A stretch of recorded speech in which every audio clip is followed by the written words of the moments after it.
Hello, everybody. Take a ride with us on an airplane with Mark Wahlberg, Topher Grace, and some lady that looks like a side character on Law and Order, because we're reviewing Flight Risk on this episode of Drunkview. That was my Jeremy Johns type thing. Big transition point. Yep. Anyways, Aiden, what is the plot of Flight Risk? Flight Risk is a real simple movie. Topher Grace is a snitch against the mafia, and a field marshal comes and picks him up and says, "Okay, buddy, we're getting on the plane to go testify." And then it turns out that their pilot, Marky Mark from the Funky Bunch, And Transformers 4. is actually an assassin hired by the mafia and the secret twist villain to kill Topher Grace so he can't testify. And plane-based action scene hijinks ensue. What'd you think of Flight Risk? I don't know what I thought of Flight Risk. Flight Risk is a really weird movie. It's three people that all suck at acting sitting in a tiny airplane for almost 100% of the plot. There is the end on the tarmac, which seems to have 3 feet of tarmac, and the rest is Yeah, there's a short opening scene in a cabin aerial. too. Well, I was gonna say that. There's the opening scene in the cabin. There's the green screen airplane set. So 90% of this 80-minute movie is Mark Wahlberg, Topher Grace, and FBI agent, Special Victims Unit lady, sitting there. For some reason, Mark Wahlberg left the old pilot credentials in there, so what would have been a routine flight to the middle of the woods or something to murder these people became a whole fiasco for him. Topher Grace is basically I don't know, Sheldon Cooper. Maybe not really an Edward Snowden, but just think some he's a money launderer, a web money launderer, and he says, "It's easy money, baby," and he sounds and looks the exact same as he did in that '70s show. He's a dorky little Special snitch who never stops Unit talking. is I don't know what's going on. Yeah. Topher's constantly quipping. Mark Wahlberg, for absolutely no reason at all, shaved part of his head, so when his hat comes off, it's a shock that Mark Wahlberg is partially bald. Yeah. Which I think is it's totally pointless to the movie, and it's 1000%. I think an adequate description of this movie is, wouldn't it be shocking if Mark Wahlberg shaved part of his head? And that was the idea of the movie. That was the thesis statement of the movie, and from there they kind of just wrote it. So FBI lady keeps surmising the wrong thing. She used to be a pencil pusher after she got someone blown up with a Molotov cocktail, I guess. That's really weird. So she was a pencil pusher, but she had one friend in the force who pulled strings to get her. So she stupidly thinks that her friend was the snitch, or was the informant on the police for the mafia. And she's like, well, I'm going to call it in to the police chief. And the police chief is rubbing his hands together and talking all evil. Yeah, he's like, don't worry, we'll take good care of her. So then they cut her brake lines or something. And she's killed off screen because we never really meet any of the characters. The only other side character really, besides the lady who dies that you hear on the phone a couple times, is this Indian dude who's walking her through how to fly an airplane.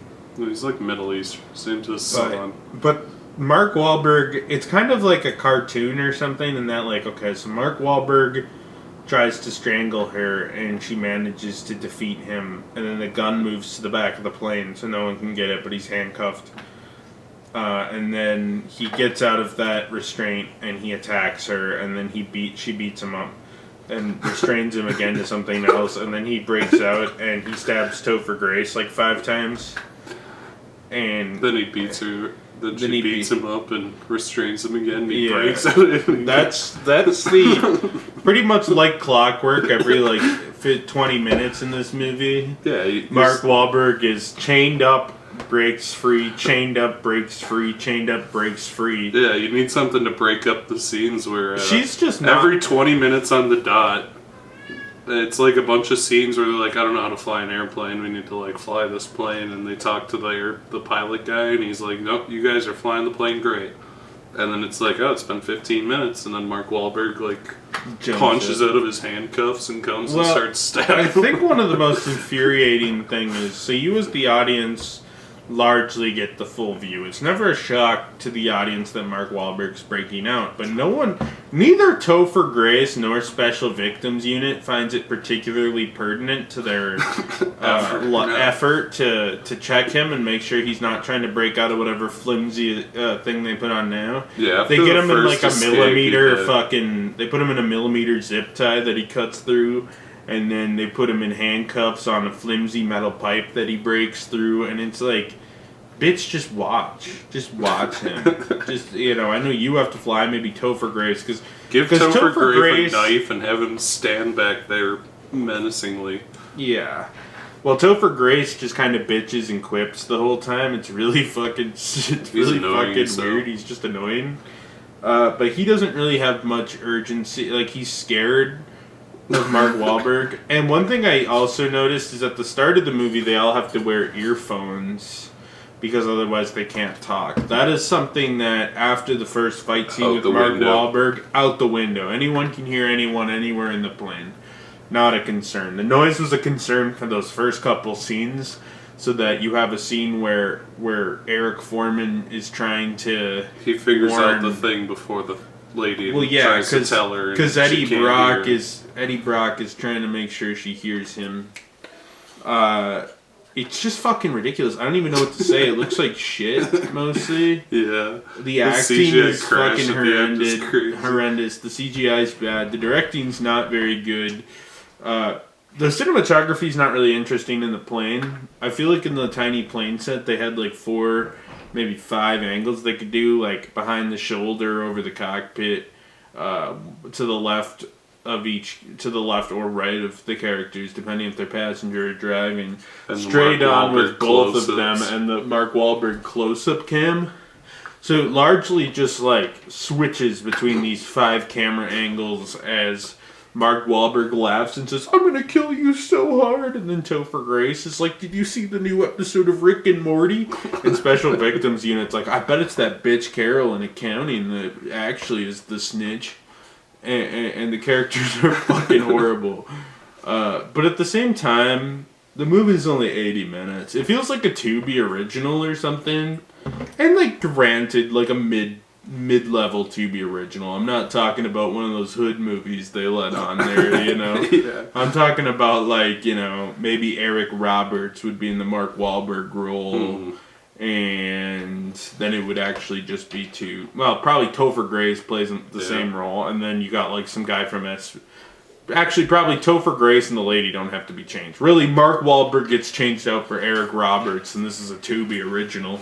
Yeah, or like a fucking Hallmark Lifetime, original. Maybe? Lifetime would milk this shit. This would be like the 2-week lead-up event. They're like the biggest Lifetime movie ever, costing a whopping $320,000. Eric Roberts that in 70s Flight show Risk. And woman in Flight Risk. Yeah, I'm in. Or like you could get that dude who played the red-haired dude from Hook, Oh, Donnie Basco or whatever. Sure. Or fucking you could get fucking Karate Kid. Oh yeah, Ralph Macchio. You could get Ralph Macchio. You could get any actor who's ever been on Cobra Kai. Any actor on Cobra Kai. That shit started on YouTube. You could get Ralph Macchio to do that. You could probably get like Steven Seagal. He might be too fat. Bruce Willis before he was old. Yeah, that might be a bit above 2. Well, that'd be more like Redbox. That'd be like 10 years ago. But Bruce Willis got dementia anyway, so. Yeah, if this was 10 years ago, it'd be a Bruce Willis Redbox exclusive. But what it is, or Liam Neeson, which brings me into my next point, where it's basically like those Liam Neeson geezer teasers we reviewed and no watches. Yeah. They're for us because no one watches those videos, but there's like we follow those Liam Neeson geezer teasers. We only missed like one in the past like 6 years, which is like a 20th of the movies. And it's like, you know, it's a geezer teaser, man. And I think Mark Wahlberg's joining that because he probably got paid like $4 million. His star power is fading to the point where he's not getting in another Transformers. So it's either work or don't. But he's also a big enough name that he can still draw geezers to the theater. So he's like, okay, if I'm not going to be able to get the Transformer money, I'm going to hop over to the geezer teaser. It seems like it's about that time in my career. Plus, I know he believes in like religion and working out, and he owns part of the burger joint or whatever, the Wahlburgers. So he probably is like, yeah, I'll show up for a weekend and I'll sit on an airplane, on a green screen set of an airplane for three hours a day for a weekend, and then take my $3 million and move on with my life. I would do the same thing if I was Mark Wahlberg. Yeah, I would too. I think that was the scam and probably where most of the unlisted online budget went. If this budget was more than $5 million, I guarantee you they were using this as a money laundering scheme. I didn't even mention that Mad Max himself, Mel Gibson, directed this movie, which makes it even better. It wasn't some like random 25-year-old Scandinavian man like most of the geezer teasers. Because I feel like a lot of those like lower budget movies is like, I feel like when you're 25 years old, you like get placed into an occupation and they're like, okay, Zvornwick, you get the occupation of geezer teaser creator. Well, they're all like that raises the Swedish GDP like 10% every year. They're all like Danish film students, and they make like 2 Danish movies, and then it's like onto the Liam Neeson geezer teaser factory. Yep. Yeah, like Danish or Scandinavian or something like that, and then it's probably some 7-foot-tall, 22-year-old like muscle-bound Scandinavian kid shooting in the cockpit. But I think that's probably what the screenplay was intended for, but somehow it landed on Mel Gibson's desk. This movie was like put on the blacklist in 2020. Which is, I guess, like something that like gets passed around internally in Hollywood, where it's like screenplays that someone will probably make at some fucking point. So it's been sitting around.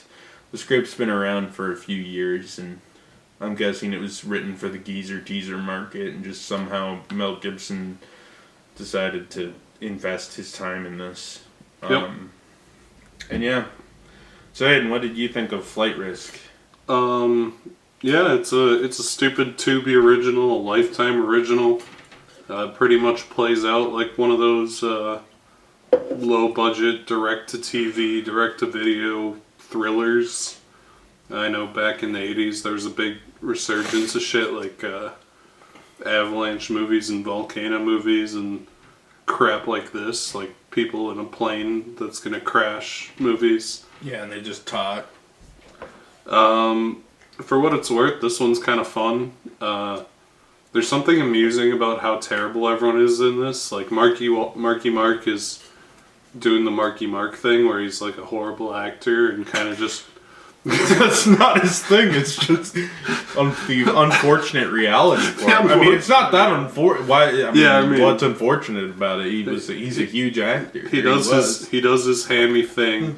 Topher Grace is there, you know, he's a TV guy. He has not learned to change. He's a TV guy, and he's still just doing the Eric Foreman, and then you got TV drama cop lady, who could be in, like, 911 Emergency Rescue, or whatever that show is, with the fucking... Firefighters, Super Emergency 911 I always get YouTube shorts where I did for a while, I don't anymore, of like some show called like 911 Rescue. and it has that fucking TV handsome guy as like the chief officer, and it'll be like the puppy fell down the well, and then hold your thought because I have my own. Once you're done with this, it'll be like the puppy fell down the well, and then they have to like lower a helicopter into the well to rescue the puppy and whatever, or like a guy chokes on a burrito and the guy has to come and give him CPR or whatever. I got a lot of YouTube shorts about that. What were you saying? So I got like a 2-minute clip for 911. And it was like 911 dangerous stunt. We do the stunts for real or something on 911. But I didn't read the full thing right away. All I saw was 911 real danger or something like that, which was the clickbait title. And it was just a bunch of people flying around in an airplane that was on fire. And I was like, what the fuck is this? 9/11 super stunts? And then I opened it up and I watched this like minute and a half like YouTube short or Facebook reel or TikTok or Instagram reel or whatever the fuck I was pulled up when I was pooping, and I was genuinely really confused for like a minute. I don't know how my brain didn't process it was a TV show. And I was like, and I don't even know why, because like normally 9/11 humor, not offended by it, but I was like, this is really distasteful. For something about this felt particularly distasteful. So I go to the comments and everyone's like, 911 is great, and I'm like, what the fuck?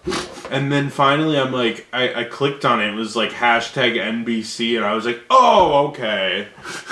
I don't know how that fucking took me a minute to surmise they were talking about those shitty cop drama shows. Yeah. But I mean, like, out of context, I thought it was like a 9/11 recreation or something that a bunch of old people were really gassed about in the Instagram Reels comments or whatever. But yeah, this whole movie is kind of like a bad acting competition between the three. Oh, yeah. Which is great. The girl is amusing. Worlds ahead the other two. Oh, by far. It's not even a contest. Mark Wahlberg and Topher Grace are fucking terrible in this movie. Topher Grace took 10 years off and he still acts just like Eric Foreman. It still looks just like him too. Yeah. He's got crow's feet now. Yeah, despite all that, the action scenes are moderately fun for a geezer teaser. You get a little bit of variety, even though it's like on the dot, Mark Wahlberg attacks them again, and then they have to like do something like shoot him or hit him with a flare gun, and it's really stupid, but it's kind of fun stupid. And then the plane will like careen out of control, and they have to steer it through a mountain pass or something. The movie's stupid as hell, and probably should have just been like a Lifetime movie or some shit, and not cost whatever it did, and had Mark Wahlberg in it. But for what it was worth, it was fun in a really stupid way, and it was like 80 minutes. Like, it is the breeziest thing I've seen in a movie theater in years. It is.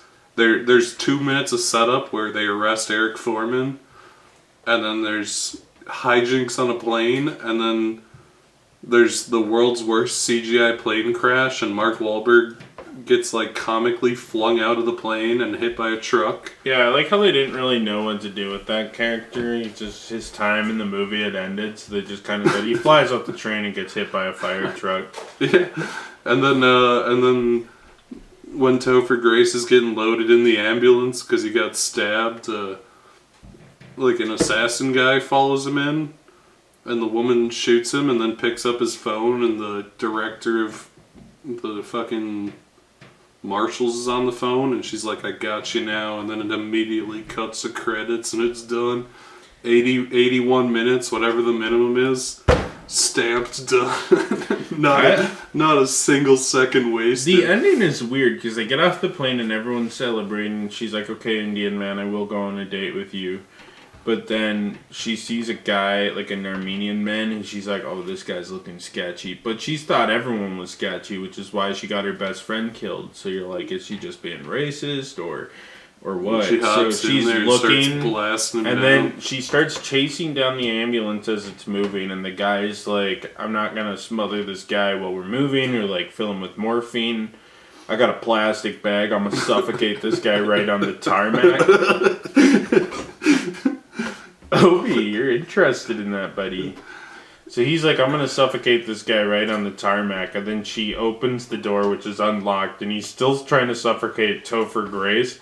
So then she just starts blasting the fuck out of him, even though there's a driver in the ambulance that presumably isn't evil. Because if the guy in the ambulance front was evil, then he would have, he wouldn't have stopped when he saw her chasing. He would have...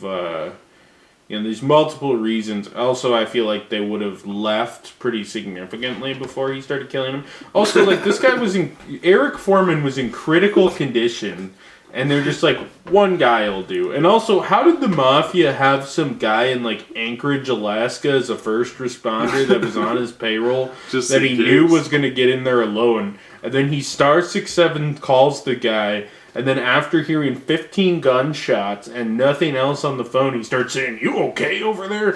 Like, if I'm super secret, like, I'd hang up. I would smash my burner phone, throw it in the sewer, and why did he insist on being on call with the assassin while he killed Eric Foreman? Yeah, that's the other thing. So like, the you give him the order, like, one you give him hand the in money. the plastic bag, and then he's like, okay, so, like, I get paid on Friday? Or, like, how are you wiring this through? Or...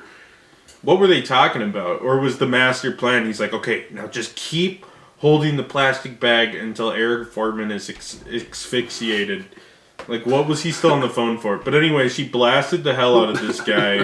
Hopefully he didn't kill the guy in the front, because presumably he's innocent, because the movie just kind of ended. But Eric Foreman's like, this has been a bad day. And then the movie just ends. Yeah. It's incredible. It is. It's stupid as hell. It's epic. It's fun. It's a dumbass, absolute most boomer movie ever made. Dumb, horribly acted piece of shit, and it's very fun. Yes. Connor, would you recommend Flight Risk? Yeah, it's definitely a January movie. It's definitely a piece of shit. It makes no sense that Mel Gibson wanted to waste his time to direct this. It makes no sense that any of it, really. Nothing makes sense about the movie. Why is Topher Grace here when he hasn't really been acting that much lately? I mean, he was in that one movie. Heretic. He was cameoed in Heretic. He's a featured extra. Is he coming back? One movie at a time? Anyway, so Topher... it was weird. It was awful, but... in terms of geezer teaser movies, when we talk about things like the Liam Neeson movies, which there's a clear line, they're all bad. I'll make a blanket statement that I think is pretty fair when I say they're all bad. Yeah. But some of them, they're all like 80, 90 minutes. They want to do the least to maximize profit. They're not trying to win any awards. They're not trying to break any records. They're trying to triple their fucking $10 million budget in fucking off matinee money for senior citizens. Like, on one end, you got the really boring one we watched last year where he has dementia or whatever. And then on the other end, you got the car bomb one from 2 years ago on the Liam Neeson spectrum. And this falls closer to the end of that because old people don't give a fuck. They might have given a fuck about movie making 30 years ago, but your average dude, your average old person would have a fucking stroke if they watched The Avengers. But they need their own stupid mindless entertainment like all of us, So what they invented was the geezer teaser. And the nice thing for them is that they can either just make it the most ludicrous, stupid bullshit ever, and old people like it, or it can just be the most boring, ludicrous, stupid shit ever, and old people like it. Doesn't matter.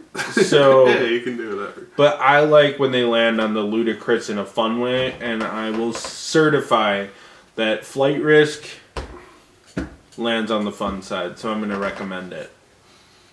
You still got to recommend it. Yes, I do. So, Aiden, would you recommend Flight Risk? Couldn't have said it better myself. This is a fun, stupid Liam Neeson movie with Mark Wahlberg instead of Liam Neeson. It's short as hell. And directed by Mel Gibson instead of Savorborn Gajablotsky. Yep. It's a bad movie, but it is enjoyable, fun, and everyone in it is a horrid actor. It's a lot of fun. It's perfect. It's a perfect January movie. It's perfect. It's brilliant.